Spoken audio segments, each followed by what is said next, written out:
இரண்டாவது உலக போர்ல ஒரு ரஷ்ய படை வீரன் யுத்தத்துல நின்னு போரிடுறாரு.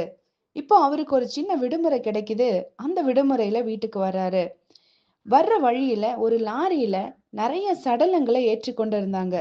இப்போ ஓடி போய் ஒரு சடலத்தினிடம் ஓடி போய் பார்க்கிறாரு. அந்த சடலத்தின் காலணிகளை பார்த்த அவரு, ஐயோ இது என்னோட மனைவியின் ஆஹ் காலணி அப்படின்னு சொல்லி அடையாளம் பார்க்கிறாரு.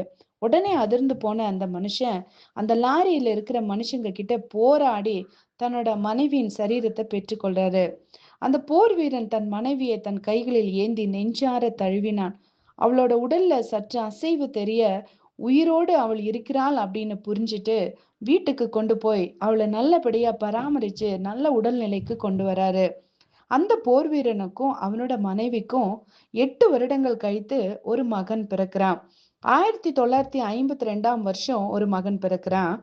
அந்த மகனுக்கு பெயர் என்ன தெரியுமா? Vladimir Putin. அவர்தான். இவர் தாங்க இன்றைய ரஷ்ய அதிபர்.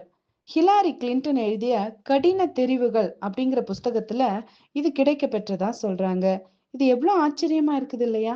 2ஆம் உலக போர்ல முன்னின்று போரிட்ட மனுஷன், சடலமா கிடைத்த மனைவி, 8 வருட கழித்து பிறந்த மகன், இப்போ அந்த மகன் தான் 3ஆம் உலக போர் வருமா வராதா என்று தீர்மானிக்க கூடிய நிலையில இருக்கிறாரு.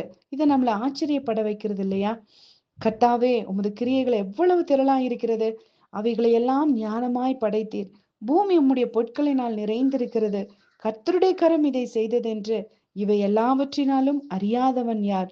ஆமாங்க, எல்லாமே அவரோட கையில தான் இருக்குது.